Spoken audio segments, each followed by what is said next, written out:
Am I the a-hole for not inviting my dad and stepmom to my wedding? I, 28 female, am engaged to my fiancé Dave, 28 male. This week, I was going to my hometown and invited him to come with me so he can meet my family. He's met my brothers and my mom, but not my dad and extended family. When I was 16, my dad cheated on my mom with a very well-known escort, then married her. Not only was I going through a tough time dealing with our family being torn apart, but I also had to deal with all the ridicule of having an escort stepmom. People weren't as open with that kind of work back then, and it was hell for me when people found out. Especially since my stepmom was very vocal and confident about her work. I changed schools in my senior year because I couldn't handle everyone making fun of me because of my dad and stepmom. My older brother got suspended once because another kid made a joke about hiring our stepmom for a good time, and they got into a big fight. I stayed with my mom full-time and barely spoke to my dad or stepmom. My dad wanted equal custody of me and my brothers, who were 17 and 14 years old at a time, but none of us wanted to live with him and his wife, and he couldn't really force us to split our time for him. He also gave up making an effort to see us at all when we said we don't want to live with him half the time, so we barely saw him. When I finished high school, I left our hometown and moved to a big city for college. My brothers also moved there, and our mom would come visit us all the time, so I didn't bother go back to our hometown. Dad didn't offer to come see us, and none of us have been back home, so this week was the first time I've seen my dad in about 10 years. My auntie was hosting a dinner party so everyone can meet my fiancé, and of course, my dad and stepmom were there. I was polite to them, but it was awkward, and my fiancé was doing all the talking. Stepmom asked us when and where the wedding is, and my fiancé told her it's on the 2nd of December. She said, "Wow, and you still haven't sent our invites?" My fiancé just kind of looked at me awkwardly, and I answered, "We have sent out invites, but our guest list is limited and we're only inviting our closest friends and family, so I couldn't make space for you and Dad. Sorry." She just smiled and said she understood we aren't inviting anyone we aren't super close to. We'll be having 30 guests in total. The next day, my dad comes to visit my fiancé and I at our Airbnb, and he asks me why him and his wife aren't invited to our wedding. He said I'm his only daughter, and he'll feel like a failure if he can't even walk me down the aisle. I said, it makes me sad that my dad won't walk me down the aisle either, but I'm not going to make a fuss about that tradition when we have barely spoken since I was 16. We don't have a father-daughter relationship, and I'm not going to pretend like we do just for my wedding. He started crying and asked how long I plan to punish him for what happened between him and my mom.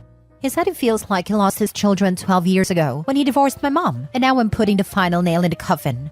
I told him I don't hold resentment over his divorce with mom and everything he did, but the fact of the matter is that we aren't close anymore.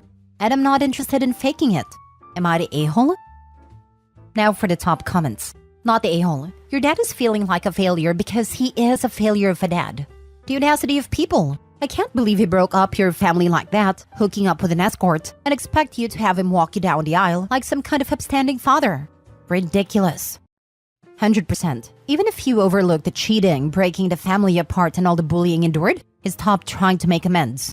It was on him to come to his children, but it probably just became easier on his pride to give up. OP, not the a-hole. I hope your mom is doing well. Your siblings too.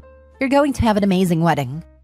Call me traditional, but I've never understood why people who don't value wedding vows should be invited to weddings in the first place. Not the a-hole. Honestly, even the stepmom had a lot more grace about it. Not the a-hole. And at this point, the only a-hole is the dad. Even his mistress has more class than him. And that's the thing. At the very least, in the presence of everyone, she held it together. It's completely acceptable to be upset about things in your own private time, as another to make a scene in front of people. Sound like stepmom has accepted this. You handled it perfectly, honestly. There is a vast spectrum between resentment and healthy relationship. And your dad doesn't get to guilt you into a relationship that doesn't exist. Don't let the consequences that is now fully realizing wait on you at all. Not the a-hole. OP, it is important to have the wedding both you and your fiancé want. You haven't asked Dad for any money for the wedding and didn't even invite him, so he has no say. As for his hurt feelings, it seems he has had illusions of walking you down the aisle and has only now realized that this is not gonna happen. It is a hard truth, but a choice made a long time ago. I hope you have a wonderful wedding and a very happy marriage. I wish you all the very best, OP. Congratulations. Next story. Am I the a-hole for refusing to attend my sister's wedding after she didn't come to my graduation? So a bit of background. My sister and I have always had a competitive relationship. 2 years ago, when I graduated from a master's program, she didn't attend because she was on a retreat with her then fiancé.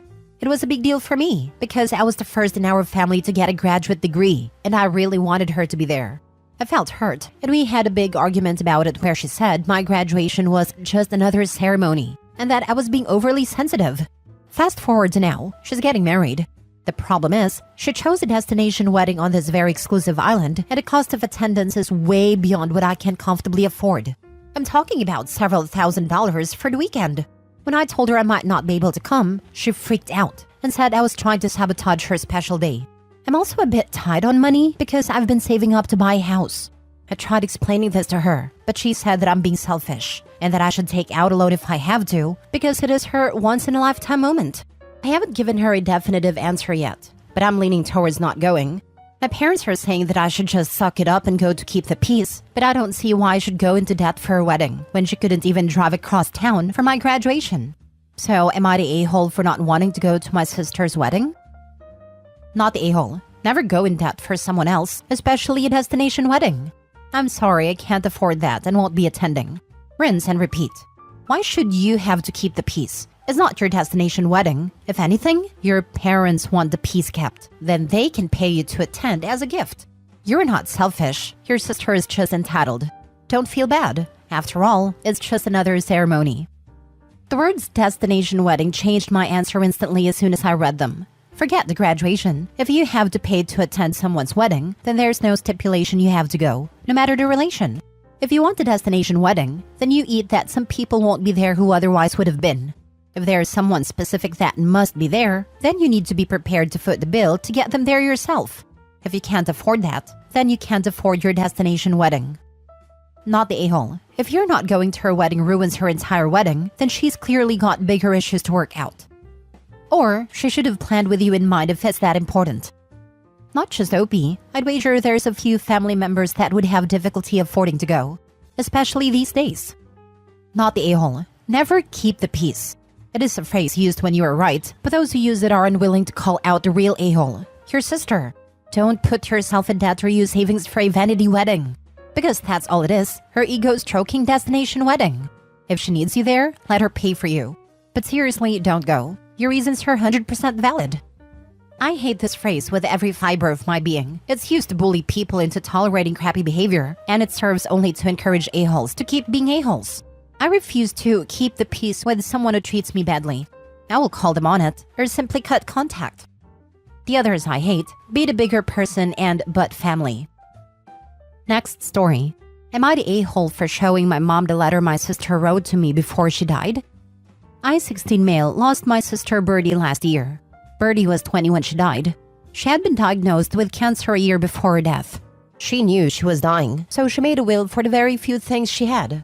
It was mostly sentimental childhood stuff she had. Old stuffies, and she had a necklace that our dad bought her. Stuff like that. It wasn't a lot, but she left it all to me. She also wrote a letter to me before she died. But anyway, I was the only person who got anything from Birdie. She left our paternal grandparents in charge of everything until I'm 18, or until I'm out of my mom's house. The problem with this is Mom has other kids. Birdie and I lost our dad when we were both kids. Mom remarried. Neither of us really cared much for my mom's husband, and when Mom had more kids, we didn't feel the same about them as we did each other. Birdie was more vocal when I didn't say anything. Mostly I didn't want to fight with Mom over it, and I didn't want to hurt anybody's feelings. But Birdie and Mom never really got along, and it was only worse after Dad died and then Mom remarried. The fact Birdie left nothing for our half-siblings and never even wrote them a goodbye letter bothers Mom, and it really upset them because they wanted to know why she wrote to me and left me her stuff, but not them. They wanted to read my letter, but I said no. It became a fight with Mom then, and she wanted to know why Birdie left the rest of the family nothing, and why even when she knew she was dying, she couldn't find a way to embrace the other kids enough to give them something. A small goodbye. I showed Mom the letter because Birdie wrote a lot about her feelings and mentioned things she and I talked about when Mom wasn't around. I knew the letter would be a lot. Birdie said clearly that she never loved or cared about the other kids at all and wanted me to know that she didn't want them to have anything. But if I felt differently, if I ended up loving them one day and wanted to give them something of hers, that she wouldn't be mad. Mom read the whole thing twice, if not 3 times, and then she asked me why I had shown her the letter and what did I want to do with her. She was so mad she was shaking, and she told me I was never to show my half-siblings, and I pointed out that I had said no to them reading it already. Nothing else was said that day, but then Mom told me I was cruel for rubbing my sister's words in her face, and she wanted me to know she might never be able to forgive me for it. She told me forgiveness would be off the table if I ever breathed a word of it to her other kids. Am I the a-hole? Now for the comments. Not the a-hole. She asked and didn't like the answer. That answer was not yours. It was Birdie's and in her own words. I'm sure it stung like hell, but she asked. It is not right or fair for her to be mad at you for giving her what she wanted. Birdie has the right to do with her stuff what she wanted. It would be best not to ever show the letter to the others unless they push you into it. My guess would be that they're going to at some point. Be jealous if there is any real money waiting for you and not them. If you don't have to hurt them, then don't if possible. Hide that letter very well and take a picture of it and email it to yourself for safekeeping. Good luck. No real money. It was just sentimental stuff that she kept. But what little money she did have, I also get. I would definitely get copies and put the original letter somewhere safe until you can move into your own places in a few years. Yes, I have a feeling she might try to destroy the letter. Last story. Am I the a-hole for putting pressure on my sister after she found out her husband got another woman pregnant? My sister has been married for 10 years, and she has 3 children with her husband. She found out 2 weeks ago that her husband cheated on her at least a dozen times and got the other woman pregnant. This is, of course, has been the most awful thing for my sister, and I have been supporting and comforting her ever since she learned what happened. My sister has spoken like she's heavily leaning towards staying with her husband so their kids' lives don't get turned upside down. She has said that she could not be around a child though, and would never accept them. I understand her feelings are all over the place and that she's still raw with all of this. But when she talked about staying and mentioned her feelings for the child, I felt like I needed to step in, and this is where I might be the a-hole. So there is some background as to why I feel so strongly. Our dad was the result of an affair. He was not American, and his country of birth did not give divorce as an option. So his father's wife stayed, and he ended up with custody of Dad. Dad was made to suffer for his birth, and it was something that really weighed on Dad for the rest of his life. He said he was born hated, and he knew he would die hated if his half-siblings were still alive in his country of birth. His childhood was miserable, and there were times he wondered how he survived his childhood. It was rough, and he moved to America young to start anew and have a better life. We were told about this a few times, and I always think of Dad and the pain he carried because of his childhood. So I truly feel divorce is better, and especially when it's so easily available here, versus what Dad went through and what his father's wife went through with no options to leave. This is why I told my sister she shouldn't stay just to keep her kids' lives from turning upside down. I pointed out that it was not healthy for anyone, told her to think of Dad. She told me I shouldn't be putting pressure on her right now. That she knows what Dad went through, but this is her kids' lives. It's her life. She told me I wasn't helping anymore and that's what she needed. Help via me listening to her and shutting up about leaving. Then she told me I freaking sucked right now, and I should be more worried about her than anyone. Am I the a-hole? The real a-hole here is her sister's husband, who not only cheated on her, but also didn't even have the decency to use protection while doing so. Would he have ever told your sister about his affair if his mistress hadn't gotten pregnant? My guess is no, given how long the affair had already been going on. The real advice her sister needs is to get tested for STD or STIs. No a-holes here except her sister's husband. Apologize to her and just listen until she has had the time to start to process things. She's right, it has been only 2 weeks. Also, your sister is really traumatized and needs to make a lot of decisions and get used to a new reality. She needs to get through her many emotions, and it's okay to let her be mad at you until she can find it safe to be mad at her rotten husband. She's going to have a long period of adjustment, so be patient with her and with yourself, and encourage her to express herself.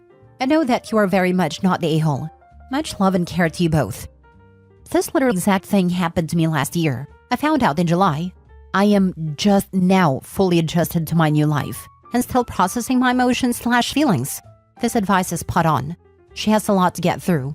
My heart hurts for OP's sister. It is an awful traumatic thing that happened to her. I filed for divorce a little less than 2 months ago. I just wanted to put it out there.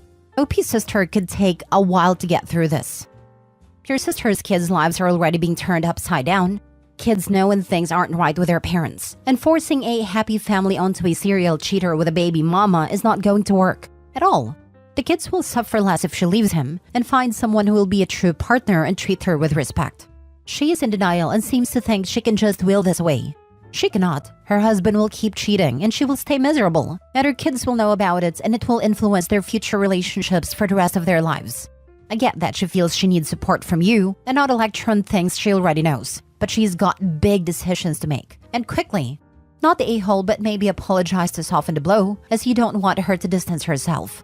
But at the same time, it doesn't sound at all to me like she's really thinking of her kids yet.